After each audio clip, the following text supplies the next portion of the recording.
আসসালামু আলাইকুম। আশা করছি আপনারা সকলেই ভীষণ রকম ভালো আছেন, সুস্থ আছেন। অ্যান্ড রাইট নাও শুনছেন ভৌতিক দুনিয়ার সাথে আছে আমি জেফরি খান, এবং একই সাথে বলতে চাই ভৌতিক দুনিয়ার আজকে কিন্তু 247তম এপিসোড প্রচার হতে চলেছে, এবং আমি আশা করছি আজকের এপিসোড আপনাদের কাছে ভয়াবহ রকমের সুন্দর লাগবে। বিকজ আজকে কিন্তু অনেকদিন পর বাদল তান্ত্রিকের ঘটনা আছে, এক্স্যাক্টলি তা, এবং পুরো এপিসোড জুড়ে শুনবেন একটি মাত্র ঘটনা, আর তা হচ্ছে বাদল তান্ত্রিকের ভয়াবহ আত্মার প্রতিশোধের ঘটনা। এবং আমি আশা করছি যে আজকের স্টোরি আপনাদের কাছে এতটাই ভালো লাগবে যেন মন্ত্রমুগ্ধের মতো ঘটনাগুলো শুনবেন, এটা আমি বলে দিতে পারি। বিকজ স্টোরিগুলোই অনেক বেশি ইউনিক এবং অনেক বেশি জোস, এবং আজকের স্টোরিটা বেশি হার হিম করা। এবং সানি ভাই দিন দিন যেভাবে ঘটনা পাঠাচ্ছে না, যেভাবে করে ভয়াবহ রকমের ঘটনা পাঠানো শুরু করেছে না, সবাইকে ঝাঁপিয়ে যাবে বোঝা আছে।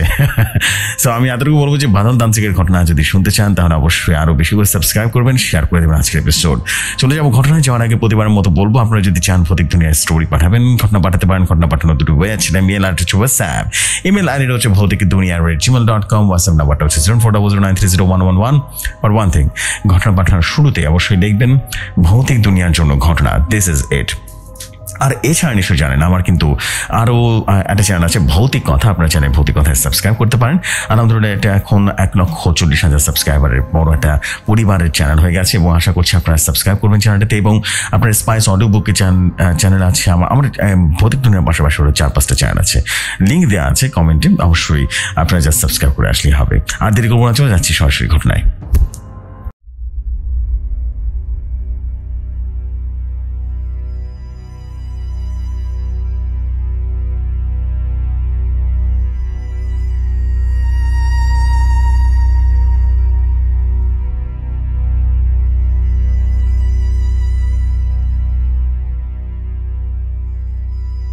ঘটনা আমার কাছে যেভাবে এসেছে আমি ঠিক সেভাবে পড়ছি। বাদল তান্ত্রিক ও আত্মার প্রতিশোধ। এবার জীবন ছেড়ে এক নারী কণ্ঠে হাসি দিল। এসেছ তুমি, কেমন আছো? আমি তো একটু আগে, আমি তো এতটুকু ভালো নেই, আমাকে তুমি নদীর পানিতে ফেলে দিয়ে চলে গেলে, আর তো ফিরে এলে না। একবার কি আমার কথা তোমার মনে পড়লো না?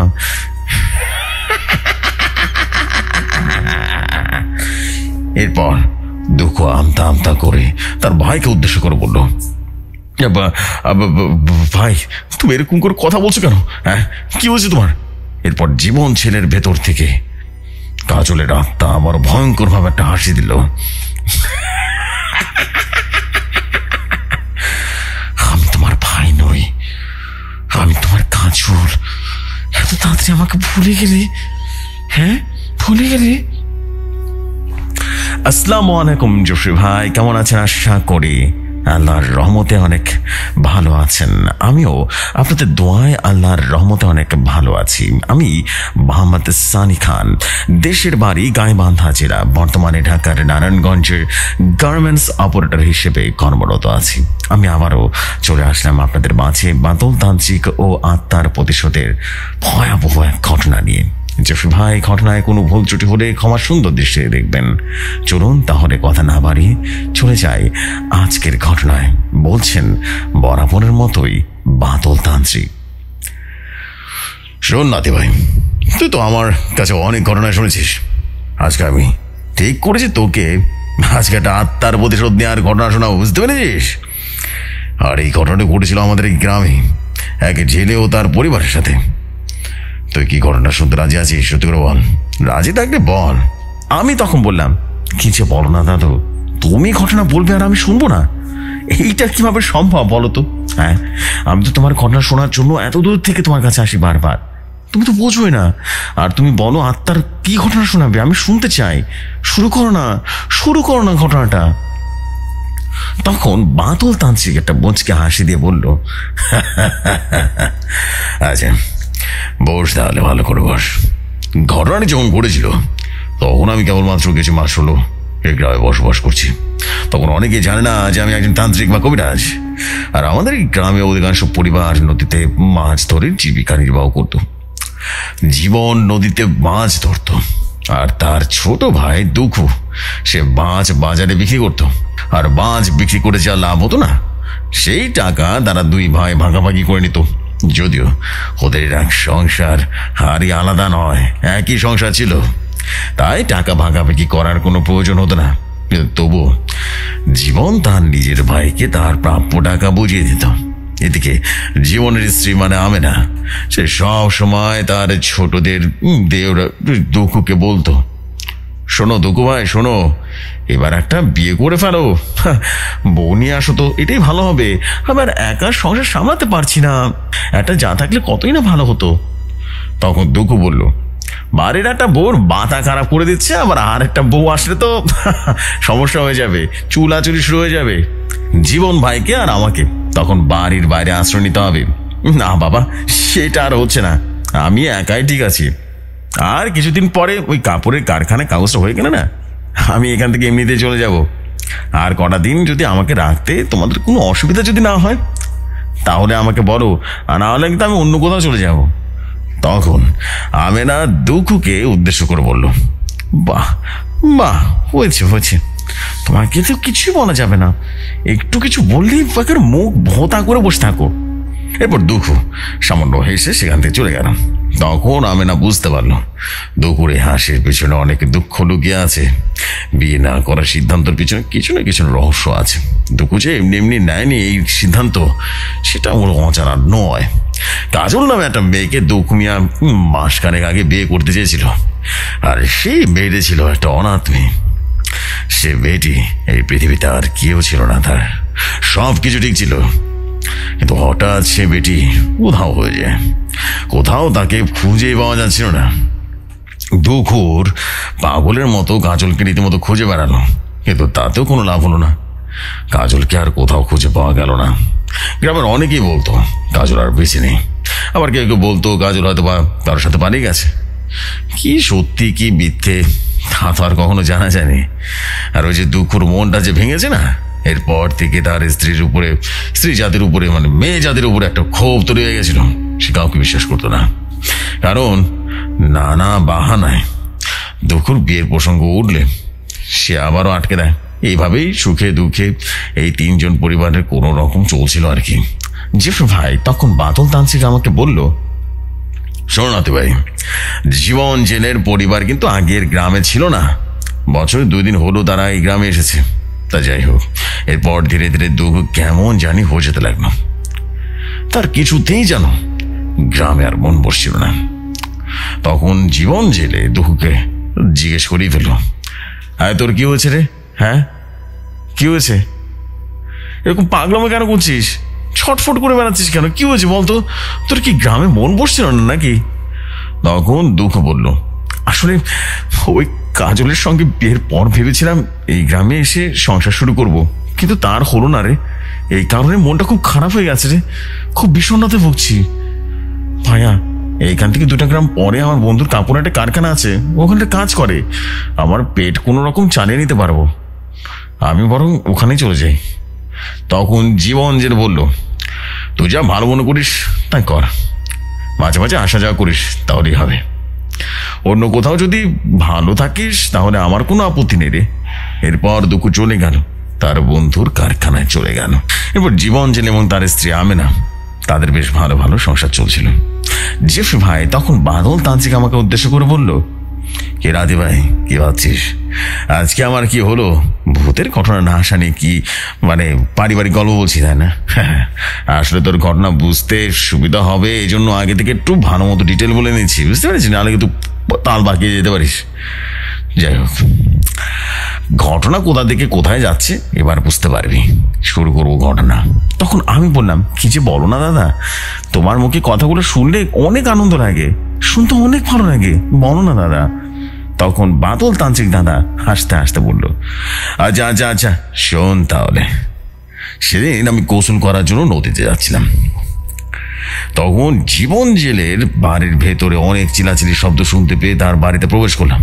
এরপর আমি সেই বাড়িতে প্রবেশ করে দেখতে পেলাম জীবন জেলের হাতে পায়ে মোটা শিকল দিয়ে গাছের সাথে একেবারে বেঁধে রাখা হয়েছে, আর অনেক মানুষ জীবন জেলেকে রীতিমতো ঘিরে দাঁড়িয়ে আছে, বুঝলে? তখন আমি সবাইকে উদ্দেশ্য করে বললাম, এই তোমরা সবাই সরে দাঁড়াও। আর এখানে কি হয়েছে? তোমরা সবাই বেরোয় যাও। বেরো হয়েছে কেন? ঘটনা কি? তাকে সুস্থ করার চেষ্টা না করে তোমরা এখানে দাঁড়িয়ে আছো কেন? তামাশা দেখছো? হ্যাঁ। আমার এমন কথা শুনে সবাই এখান থেকে চলে গেল। এরপর জীবন জেলের স্ত্রী মানে আমেনা আমাকে উদ্দেশ্য করে বলল, তান্ত্রিক মশাই, আপনি এসেছেন। আমি এক্ষুনি আপনার কাছে লোক পাঠিয়ে দিতাম আপনাকে আনার জন্য। তখন আমি আমেনাকে উদ্দেশ্য করে বললাম, কেন, কি হয়েছে মা? তোমার স্বামীকে এরকম করে বেঁধে রেখেছে কেন? কি হয়েছে? তখন আমেনা আমাকে বলল, জানি না তান্ত্রিক বাবা, কি যে হলো না ওনার। এক রাতের মধ্যে উনি যে রাতের মাছ ধরতে গিয়েছিল, সকাল হওয়ার পর উনি আর ফিরে এলেন না। তখন নদীর পাড়ে গিয়ে দেখি উনি অজ্ঞান হয়ে মাটিতে পড়ে আছে। এরপর ওনাকে ধরাধরি করে বাসায় নিয়ে এলাম, আর মাথায় পানি দিয়ে যখন জ্ঞান ফিরালাম তখন সে ভয়ঙ্করভাবে একটা হাসি দিল আর বলল, কাউকে বাঁচতে দেব না, কাউকে না। আমার খনিদের আমি নিজে হাতে মারবো। ইতিমধ্যে একজনকে শেষ করে ফেলেছি, এবার ওকে মারবো। ওকে বেড়ে আবার হত্যার প্রতিশোধ নিয়ে এখান থেকে চলে যাব। বুঝলেন তান্ত্রিক বাবা, উনি শুধু এইভাবে করে শুধু হাসছিলেন আর কথা বলছিলেন। তখন আমি বললাম, আচ্ছা মা, তুমি ধৈর্য ধরো, আমি দেখছি কি করা যায়, কেমন? এরপর ধীরে ধীরে জীবন জেলের কাছে চলে গেলাম আর ভালো করে পর্যবেক্ষণ করতে লাগলাম। আর বুঝতে পারলাম এর শরীরে একটা আত্মা প্রবেশ করেছে, আর আত্মাটা বেশ শক্তিশালী। তখন আমি আমেনাকে বললাম, শোনো মা, আমি যা বুঝতে পারছি তোমার স্বামীর শরীরে একটা অতৃপ্ত আত্মা বসবাস করছে, আর এটা কোন একটা বের আত্মা। ওর মনে প্রতি হিংসার আগুন জ্বলছে, আর সেই আত্মাটা এই বাড়ির কারোর কাছে প্রতিশোধ নিতে চায়। তখন আমেনা বলল, কিন্তু তান্ত্রিক বাবা, আমরা ওর এমন কি ক্ষতি করেছি যে ওই আত্মাটা আমাদের কাছে প্রতিশোধ নিতে চায়? তখন আমি বললাম, আজ আমার শোনো, তুমি এখনই কাঁচা মাছ জোগাড় করে আনো তো, এখনই আত্মার সাথে কথা বলতে হবে। আমার কথা শুনে আমেনা ঘরের মধ্যে চলে গেল আর ইলিশ মাছ নিয়ে চলে এলো। এরপর আমি আমেনার হাত থেকে ইলিশ মাছটা নিলাম আর মন্ত্র পড়তে লাগলাম। মন্ত্র পড়া শেষ করে জীবন জেলের নাকের কাছে ইলিশের মাছটা 3 বার ঘুরিয়ে জীবন জেলের সামনে ফেলে দিলাম। এর মুহূর্তেই পরিবেশটা কেমন যেন নিস্তব্ধ হয়ে গেল, কোন শব্দ নেই, সবকিছু যেন বোবা হয়ে গেছে। তখনও জীবন জেলে স্থির হয়ে শুয়ে আছে, আর ওর চোখ দুটো চারিপাশে এক রাতের মধ্যে কেমন যেন কালো কালো দাগ পড়ে গেছে। তখন শেষে তার চোখ ভালো করে লক্ষ্য করে দেখলাম। এরপর হঠাৎ করে তার চোখ খুলে গেল। ওর চোখের বনি দেখে বেশ ভয় পেয়ে গেল আমেনা। চোখের রংটা ধূসর বর্ণের হয়ে গেছে। জীবন জেলে তখন ডাক ফুলিয়ে বাতাসের কিছু একটা গন্ধ শুকার চেষ্টা করছে। এরপর হুট করে শোয়াতে করে বসলো। এরপর হামাগুড়ি দিয়ে সে মাছটার কাছে গেল। এরপর জীবন জেলে সে মাছটা তার হাতে নিল আর মাছটা খেতে লাগলো। একবার কাঁচা চিবিয়ে খাচ্ছে। এমন ভয়ঙ্কর দৃশ্য দেখে যারা এখানে এসেছিল না, তারা সবাই চিৎকার দিয়ে পারে গেল। আর আমি আমেনাকে বললাম, মা দেখলে তো, আমি তোমাকে বলেছিলাম না, ভয় পেও না, থাকো। তোমার স্বামীর শরীরে আত্মা বসবাস করছে, বুঝতে পেরেছ? অতৃপ্ত আত্মা, বিশেষ হতে পার। হ্যাঁ, এই বলে আমি আবার মন্ত্র পড়তে লাগলাম আর আত্মাটাকে উদ্দেশ্য করে বললাম, শয়তান, কে তুই? তোর কি ক্ষতি করেছে সে, যার কারণে তুই কি কষ্ট দিচ্ছিস? সত্যি করে বল, কেন কষ্ট দিচ্ছিস? কিন্তু না, হাত কাটার কোনো উত্তর নেই। সে একভাবে মাছ খেয়ে চলেছে। এরপর আমি আবার মন্ত্র পড়তে শুরু করলাম, আর মন্ত্র পড়া শেষ করে একটা মন্ত্রপুত আতর ছুঁড়ে মারলাম জীবন জেলের উদ্দেশ্যে। এইবার যেন কাজ হলো। এবার জীবন জেলে ছটফট করতে লাগলো আর ভয়ঙ্কর কণ্ঠে বলে উঠল, তোর এত বড় সাহস, তুই আমাকে কষ্ট দিস? মেরে ফেলবো তোকে, মেরে ফেলবো। আমি বললাম, কে তুই? ওর শরীরে কেন ঢুকছিস? বল, সত্যি করে বল। এরপর জীবন জেলে এক নারী কণ্ঠে বলল, বলবো না। কি করবি তুই? যা পারিস করে নে, তুই আমার চাকুস করে নে, আমি কিচ্ছু বলতে পারবো না। তখন আমি রাগের এই তোমাদের ফসফস করে বললাম, বলবি না? তোর এত বড় সাহস, আমার মুখোমুখি তর্ক করিস না, তোর দেখাচ্ছি মজা। এই বলে আমি আবারও তার দিকে একবার আতর ছুঁড়ে মারলাম আর মন্ত্র পড়তে লাগলাম। এরপর জীবন জেলের শরীরে প্রবেশ করা সেই আত্মারা ছটফট ছটফট করতে লাগলো। এরপর জীবন জেলে ভয়ঙ্কর কণ্ঠে বলল, ছেড়ে দে আমায়, ছেড়ে দে বলছি, সব বলবো, সব বলবো, ছেড়ে দে আমায়, ছেড়ে দে আমায়। তবে এই শরীর ছেড়ে আমি কিছুতেই যাব না। যতদিন না আমি আমার আত্মতৃপ্ত অনুভব করব, ততক্ষণ আমি শরীর ছেড়ে যাবো না, যাবো না। তখন আমি সেই আত্মাটাকে বললাম, কি তোর অতৃপ্ত বাসনা বল, আর তোর নাম কি? হ্যাঁ, সত্যি করে বল। তখন সে আমাকে বলল, আমার নাম কাজল।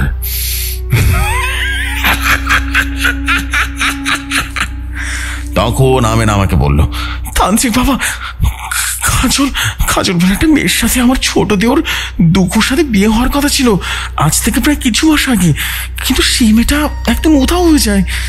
এ কি সেই কাজল নাকি? তখন জীবন জেলের নারী কণ্ঠে বলে উঠল, হ্যাঁ, আমি সেই কাজল। তখন আমি কাজলের আত্মাটাকে জিজ্ঞেস করলাম, তুই মরে গেলি কিভাবে বলতো? হ্যাঁ, আর ওর শরীরে কেন ঢুকেছিস? সত্যি করে বল, সব সত্যিটা বলবি। তখন সে জীবন জেলের ভেতর থেকে কাজলের আত্মা ভয়ঙ্কর একটা হাসি দিয়ে বলল, আত্মারা মিথ্যে কথা বলে না, যা বলে সত্যি বলে। আমি ওটা হয়ে যাইনি, আমাকে খুন করা হয়েছে, খুন। তখন আত্মাটাকে জিজ্ঞেস করলো, তোমায় কে খুন করেছে? আমার স্বামী? তখন সে ভয়ঙ্কর কণ্ঠে হাসি দিল আর বলল, না না, তোর স্বামী না, আমায় খুন করেছে তোর স্বামীর ভাই। তখন আমাকে মেরে নদী ঘাটে ফেলে দিয়েছিল। এই কথা শুনে আমেনার হাত পা থর থর থর থর করে কাঁপছিল রীতিমতো। তখন আমি কাজলকে জিজ্ঞেস করলাম, তো কিভাবে খুন করলে রে দুঃখ, বলতো, সত্যি করে বল, সবটা খুলে বল আমাকে। তখন জীবন জেলের মাধ্যমে কাজলের আত্মা বলতে শুরু করলো, ছোটবেলা থেকে দুঃখ তন্ত্রের প্রতি অনেক বেশি আগ্রহ ছিল, ইচ্ছা ছিল একদিন বড় হয়ে বড় তান্ত্রিক হবে, কিন্তু তন্ত্র সাধারণত তার ছেলের খেলা নয় যে কেউ করতে পারবে। তখন কিছু ভণ্ড তান্ত্রিকের বন্ধু ছিল, তারা তোকে বোঝাতো অমাবস্যার রাতে মৃতদেহের উপর বসানো করলে নাকি সাধনার সিদ্ধি লাভ করা যায় আর অনেক শক্তি পাওয়া যায়। তান্ত্রিক হওয়ার ইচ্ছা পোষণ করে দুঃখময়া বড় হতে থাকে, আর মৃতদেহের উপরে সাধনা করার জন্য শয়তান আমার শরীরটাই বেছে নিল। শয়তানটা আমাকে ঘোরার কথা বলে সন্ধ্যের আগ মুহূর্তে নদীর পাড়ে নিয়ে এলো। চারিপাশে চুপ করে অন্ধকার নেমে এলো। সেদিন ছিল অমাবস্যার রাত। শয়তানটা আমাকে ঘোরার কথা বলে অমাবস্যার রাতে একজন তান্ত্রিক আমাদের কাছে আসলো, আর সেই তান্ত্রিক এসে দুঃখকে বলল, দে বন্ধু, শুরু কর। আর বেশি দেরি করা ঠিক হবে না, 1 ঘন্টার মধ্যে সাধনা শুরু করতে হবে। এরপর দুঃখ আর তার তান্ত্রিক বন্ধু 2 জন মিলে আমাকে পশুর মতো শরীরটাকে ভোগ করে আর আমার গলা চেপে হত্যা করে ফেলে। এরপর আমার শরীরটা দুঃখুর কাঁধে তুলে নিল আর নদীর পাড়ে জঙ্গলের ভিতরে চলে গেল। এরপর শয়তানটা আমার শরীরটা উলঙ্গ করে একটানা 2 দিন আমার বুকের উপর বসে সাধনা করতে লাগলো, কিন্তু সাধনা সম্পূর্ণ করতে পারলো না। এরপর আমার মৃত্যু শরীরটা গলায় পাথর বেঁধে টেনে টেনে নিয়ে গেল নদীর ধারে, আর আমার শরীরটাকে নদীতে ফেলে দিল। কেউ জানতে পারলো না। শয়তানটা আমাকে হত্যা করে নদীতে ফেলে দিল। তখন থেকে ওই নদীর পাড়ে করে বেড়াতাম আর দুঃখের অপেক্ষায় বসে থাকতাম কখন সে শয়তানটা আসবে আর কখন ওর ঘরটা মটকে দিব। দুঃখের বড় ভাই যখন মাছ ধরতে এসেছিল নদীতে, তখন আমি ওকে চিনে ফেলেছিলাম। আমি সিদ্ধান্ত নিয়ে ফেলি, এই শরীরে প্রবেশ করে আমি আমার খুনিকে বের করবো, ওর ঘাড় ছিঁড়ে খাবো।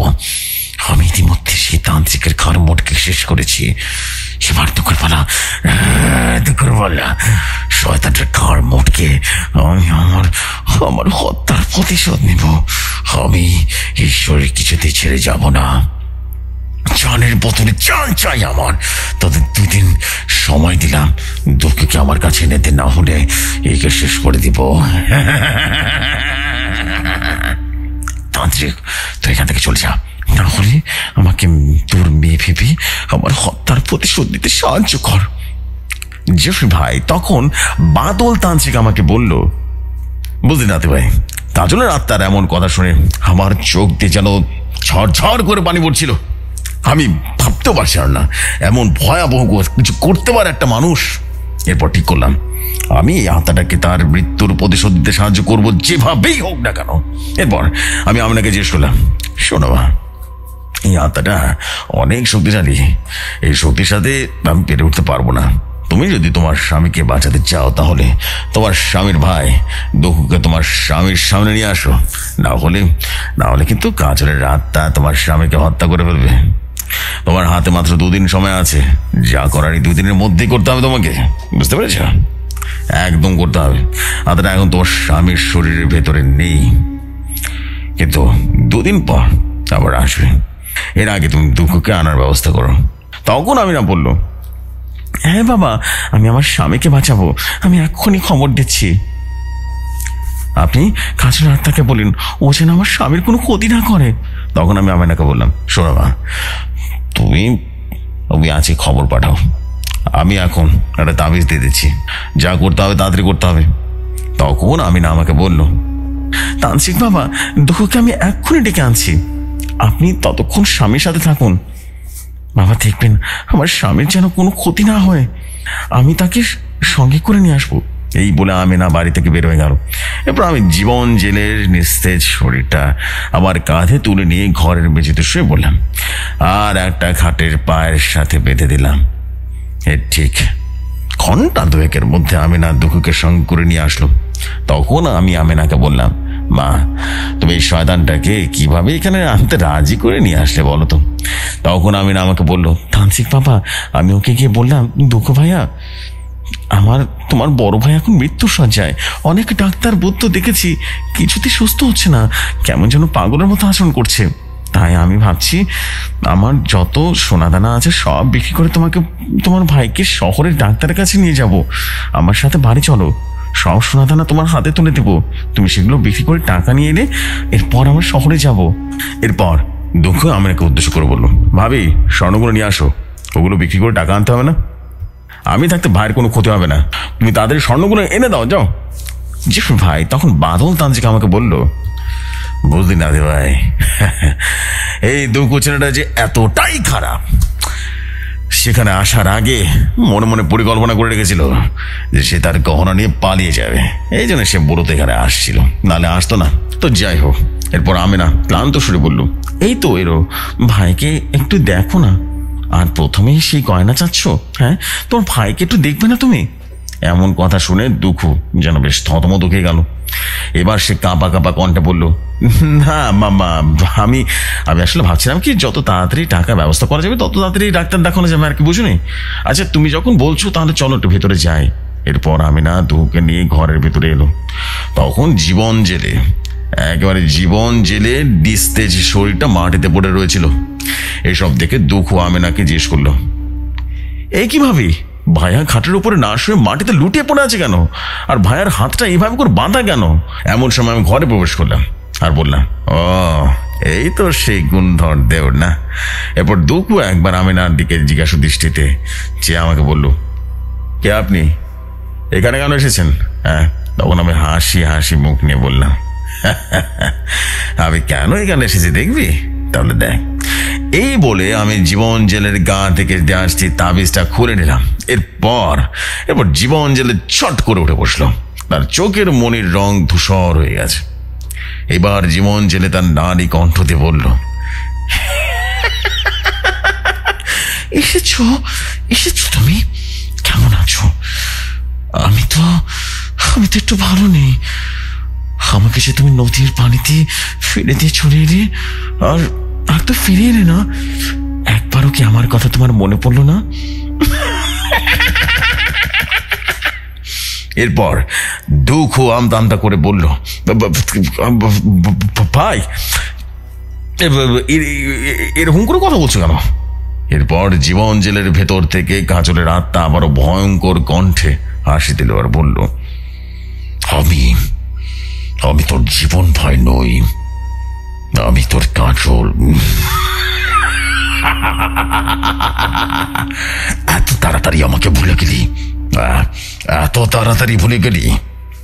দুঃখু তার ভাইয়ের মুখে বিভৎস কণ্ঠ শুনে এবং কাজলের কথা শুনে তার পিঠের শির দানা দিয়ে যেন হাওয়া বয়ে গেল, ঠান্ডা হয়ে গেল। লক্ষ্য করলাম তার হাত পা কাঁপছে। দুঃখুর হয়তো ইচ্ছা করছিল এখনই দৌড়ে পালিয়ে যায়, কিন্তু কিছুতেই সে পারল না। তার পা এই জায়গাতে যেন নড়তে পারছিল না। কোন এক অদৃশ্য শক্তি তার হাত পা যেন টেনে ধরেছে। এইবার জীবন জেলে ভয়ঙ্কর একটা হাসি দিল, বিদ্যুৎ হাসি। আর একটা ঝটকায় খাটের পয়া থেকে ছেঁচিয়ে উঠল। তারপর চোখের পলকে দুঃখুর ঘাড়ের উপরে ঝাঁপিয়ে পড়লো। আমাদের চোখের সামনে একবার স্পষ্ট দেখছি আমি। এসব ভয়ঙ্কর দৃশ্য দেখে আমি না বেশ ভয় পেয়ে গেল, কারণ এখানে একটা হত্যাকাণ্ড হচ্ছে। এই দৃশ্য দেখার মতো নয়। তখন আমি বললাম, মা তুই বাড়ি যা, বাড়ি যা, এখানে আসবি না, এখানে তোর কোন কাজ নেই, আমি আছি, তুই যা। তখন আমি না আমাকে বললো, কিন্তু তান্ত্রিক বাবু আমার স্বামী। তা আমি বললাম, ভয় পাস না, তোর স্বামীর কিচ্ছু হবে না, আমি তোর কথা দিচ্ছি কিচ্ছু হবে না। কিন্তু এখন যেটা হবে এটা তুই দেখলে তুই নিতে পারবি না, যা বেরিয়ে যা। এই বলে আমি আমিনাকে বের করে দিলাম। তার সঙ্গে সঙ্গে ঘরের দরজাটা ধরাস করে বন্ধ হয়ে গেল। আরে বাবারে বাবা, ঘরের ভেতর থেকে শোনা গেল দুঃখ তীব্র কণ্ঠে চিৎকার, আরে চিৎকার। আর শোনা গেল জীবন জেলের ভয়ঙ্কর গা সিং করা একটা হাসি। আরে বাবারে বাবা। এরপর দুঃখ চিৎকার করে বলল, ভাই তুই ভুল করেছিস, আমাকে তুই ছেড়ে দে, আমি ভুল করেছি, আমাকে ছেড়ে দে তুই, আমি তোর ছোট ভাই দুঃখ, ছেড়ে দে, আমাকে ছেড়ে দে। এইভাবে চিৎকার করতে লাগলো। এমন সময় আমিনা আমাকে বলল, বাবা আমি মানছি দুঃখ যা করেছে অন্যায় করেছে, কিন্তু তাই বলে ওকে আমরা মৃত্যুর মুখে ফেলে দেব? তখন আমি বললাম, এই পৃথিবীতে অলৌকিক অনেক ঘটনা ঘটে বা, যা সবসময় আমাদের হাতে থাকে না। কিছু সময় জেনে শুনে অন্যায় চোখের সামনে দেখলেও আমাদের বুক ফিরে নিতে হবে, কারণ এতেই আমাদের মঙ্গল, এতেই সবকিছুই ঠান্ডা হবে। আর তাছাড়া এখানে তো অন্যায় হচ্ছে না, সে খারাপ বান্দা, সে পাপাচার করেছে, সে শয়তানের পূজা করেছে, সে তো এমনিই মরে যাবে, তার তো এমনিতে মৃত্যু লেখা ছিল, কাজল তাকে মৃত্যু দিচ্ছে, এটাই তো স্বাভাবিক, এটাই তো হওয়ার কথা ছিল। বরং কাজলের মৃত্যুটা ছিল অন্যায়। যে অন্যায় করেছে দুঃখ, এই পাপের জন্য ওকে শাস্তি পেতেই হতো। এমন সময় হঠাৎ করে ঘরের দরজাটা খুলে গেল। বের হয়ে এলো দুঃখ, বের হয়ে এলো আমার দিকে, বচকে একটা হাসি দিয়ে একে দৌড়ে বাড়ি থেকে বের হয়ে গেল দুঃখ। তখন আমি বুঝতে পারলাম দুঃখুর শরীরের ভেতরে কাজলের আত্মা ঢুকে পড়েছে, ওকে পজেস্ট করে ফেলেছে।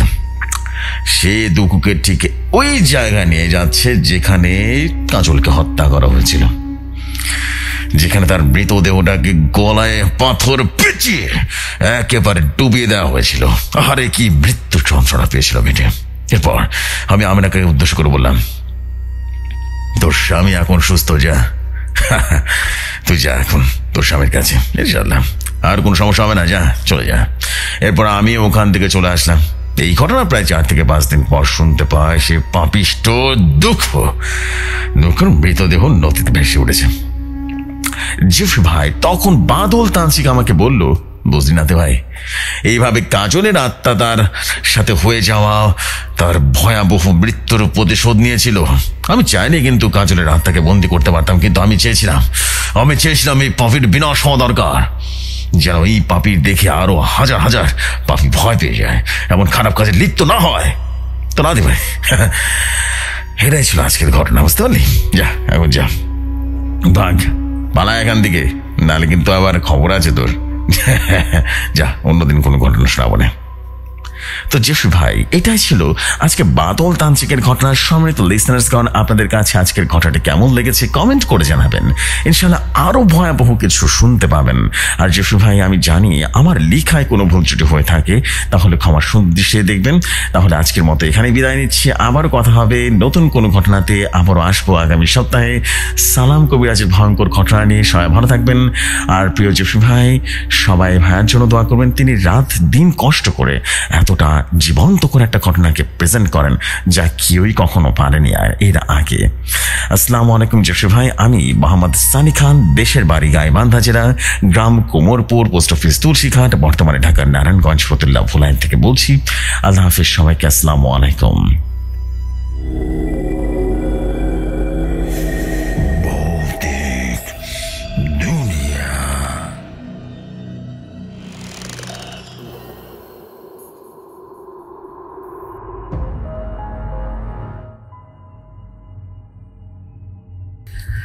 ওয়ালাইকুম আসসালাম আমাদের প্রিয় ভাই, আমাদের প্রিয় সানি ভাই। What a beautiful story. This is what we call this the story of beauty. Wow, wow, seriously man, মাথা নষ্ট করা একটা স্টোরি ছিল। এই বাদল তান্ত্রিকের ঘটনাগুলো না অনেক ক্রিপি হয়ে যাচ্ছে দিন দিন। এত ভয়াবহ ছিল না আজকের স্টোরিটা, লোমহর্ষক একটা স্টোরি ছিল।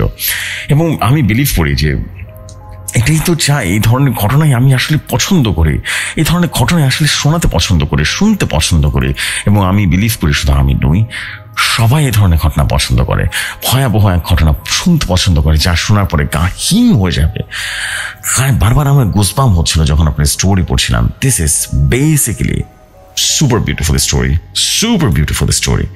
Wow, you just nailed it bro. আপনি যেভাবে করে ভৌতিক কথায়, ভৌতিক দুনিয়ায় যেভাবে স্টোরি আপনি পাঠাচ্ছেন, কল্পনাই করা যায় না যে এত ভালো স্টোরি। আপনি না থাকলে আসলে এত ভালো স্টোরি পাওয়া যেত না। সত্যি অসম্ভব রকম সুন্দর স্টোরি কালেক্ট করেছেন, কালেক্ট না, আপনি নিজে লিখেছেন জিনিসটা। This is basically beautiful man. Wow, আশা করছি এইভাবেই যেন পরবর্তী ঘটনাগুলো আরো অনেক দূর এগিয়ে যায়, এটাই প্রত্যাশা থাকবে সবার কাছে। সত্যি অসম্ভব রকম ভালো লেগেছে স্টোরি। আমি এতটুকু বলবো যে আমাদের ভৌতিক দুনিয়ায় যেভাবে ঘটনা পাঠাচ্ছেন আমাদের সানি ভাই, আপনারাও কিন্তু চাইলে সেভাবেই ঘটনা পাঠাতে পারেন। ঘটনা পাঠানোর দুটি বই আছে, ইমেল অ্যাড্রেস হোয়াটসঅ্যাপ। ইমেল আইডিটা হচ্ছে ভৌতিক দুনিয়া @gmail.com, BHOUTIKDUNIA@gmail.com। এবং অবশ্যই আপনারা চাইলে কিন্তু ঘটনাটি অবশ্যই আপনারা হোয়াটসঅ্যাপ করতে পারেন। হোয়াটসঅ্যাপ নাম্বারটা হচ্ছে 0400930111। দিস ইজ বেসিক্যালি ইট। আমরা দেরি করবো না, শুধু এতটুকুই বলবো যে দিস ইজ অ্যাবসোলুট মাস্টারপিস হতে চলেছে। আমি ভৌতিক দুনিয়ায় যেভাবে স্টোরি শুনছি, seriously this is super beautiful, আলহামদুলিল্লাহ। এবং অনেক বেশি ভালো লাগলো ভাই। Thank you very much, thank you very much, thank you very much. আশা করছি এইভাবেই সামনের সময়গুলোতে দারুণ দারুণ ঘটনা আমরা শুনবো এবং শোনাবো সবাইকে। আজকে এপিসোডটা বেশি বড় না, একটাই স্টোরি, এবং আশা করছি একটা স্টোরি দিয়ে আমরা একটা এপিসোড করলাম। আশা করছি আপনাদের বেশ ভালো লেগেছে বাদল তান্ত্রিকের ঘটনা।